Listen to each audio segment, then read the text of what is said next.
دوستو، آپ نے بہت سے لوگوں کو غریبی اور وسائل کی کمی کا رونا روتے ہوئے تو دیکھا ہوگا، لیکن دنیا میں کچھ ایسے انوکھے لوگ بھی موجود ہیں جو غریبی کو بھی چکمہ دے جاتے ہیں اور زندگی میں کچھ ایسے کام کر ڈالتے ہیں کہ لوگ ان کی تعریف کیے بغیر نہیں رہ سکتے۔ ایسے ہی لوگوں کے لیے وہ دن دور نہیں کہ جب وہ دنیا کے نامور لوگوں کی فہرست میں براجمان ہو جاتے ہیں۔ انہی میں سے ایک شخص جس کا نام حاجی محمد نعیم ہے، جو کہ سیور ہوٹل کے مالک ہیں۔ دوستو، آج میں آپ کو بتانے جا رہا ہوں حاجی محمد نعیم کی کہانی کہ کس طرح انہوں نے سیور ہوٹل کی بنیاد رکھی۔ حاجی محمد نعیم کی پیدائش گجرات ٹوبا ٹیک سنگھ میں ہوئی، جنہوں نے پیدائش ہوتے ہی غریبی اور بدحالی کا منہ دیکھا۔ ان کے والد ایک مذہبی انسان تھے اور مسجد میں امامت کروایا کرتے تھے اور ساتھ میں مسجد کے متولی بھی تھے۔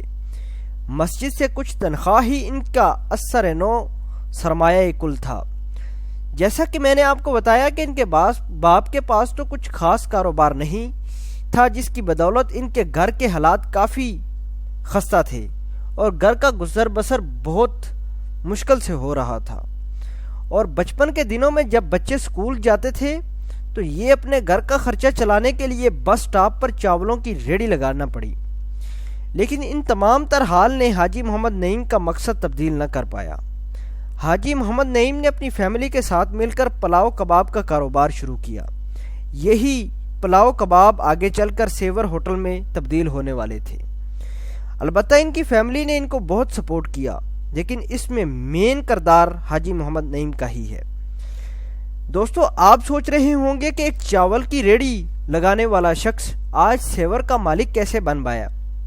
تو دوستو، پریشان نہ ہو، میں آپ کو اس کی حقیقت بتائے دیتا ہوں۔ حاجی محمد نعیم ایک دن چاولوں کی ریڑھی بس سٹاپ پر لیے کھڑے تھے کہ ان کی ملاقات ایک ٹرک ڈرائیور سے ہو گئی، جو کہ ایک راولپنڈی کا رہائشی تھا، جو کہ اکثر ان کے پاس چاول کھانے کی غرض سے رکتا تھا۔ اس ڈرائیور نے بتایا کہ بیٹا، اگر یہ چاول تم راولپنڈی میں بیچو گے تو اس سے کافی زیادہ روپیہ کما سکو گے۔ حاجی نعیم نے اپنے باپ سے مشورہ کیا اور ریڈی اس ٹرک میں لوڈ کر کے راولپنڈی جا پہنچا۔ وہاں پہنچ کر حاجی نعیم نے پلاؤ کباب بنانے شروع کیے۔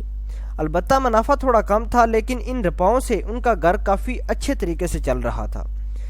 ٹھیک 2 سال بعد 1988 کو راولپنڈی میں ایک چھوٹی سی دکان کرائے پر لی، جو آگے چل کر سیور کے نام سے مشہور ہونے والی تھی۔ اور یہ دکان اتنی چھوٹی تھی کہ محض اس میں صرف 20 بندوں کی ہی گنجائش تھی۔ لیکن اب کی بار پھر سے حاجی محمد نعیم کا کاروبار تھوڑا مندہ تھا، لیکن انہوں نے کوالٹی اور سٹینڈرڈ میں ذرا برابر بھی کمپرومائز نہیں کیا۔ مسلسل کام میں لگاؤ کے باعث 13 سال بعد ان کو کامیابی ملی، جب ان کے چاول پورے راولپنڈی اور اسلام آباد میں مشہور ہونا شروع ہو گئے اور لوگ جوگ در جوگ ان کے ہوٹل کا رخ کرنے لگے اور ان کے چاولوں کا ٹیسٹ پورے پاکستان میں مشہور ہو گیا۔ 2001 تک حاجی محمد نعیم کے پاس اتنے روپے بن گئے تھے کہ وہ اپنی دوسری برانچ بھی کھول سکیں تاکہ اپنے کاروبار کو بڑھایا جا سکے، اور راولپنڈی میں ہی اپنی دوسری دکان کھول ڈالی۔ 2002 کا دوستو سال ان کے لیے کافی لکی ثابت ہوا۔ 2002 میں تیسری دکان اسلام آباد میں اور 2002 میں ہی سرگودا میں ڈیری فارم بنا ڈالا۔ یہ ڈیری فارم پورے پاکستان میں دودھ اور مکھن سپلائی کرنے میں کام لگا ہوا ہے۔ دوستو، حاجی محمد نعیم چیریٹی کے کاموں میں بھی بڑھ چڑھ کر حصہ لیتے ہیں۔ ان کے ہوٹلز میں صبح شام غریبوں کو فری کھانا دیا جاتا ہے۔ 2008 کے زلزلہ ہو یا ضرب عضب کے متاثرہ لوگ، انہوں نے اپنے غلے کا منہ لوگوں کی طرف کر دیا اور متاثرہ لوگوں کی دل کھول کر مدد کی۔ دوستو، مجھے امید ہے کہ سیور کے یہ کہانی آپ کو ضرور پسند آئی ہوگی اور اس کے فاؤنڈر حاجی نعیم سے آپ ضرور انسپائر ہوئے ہوں گے۔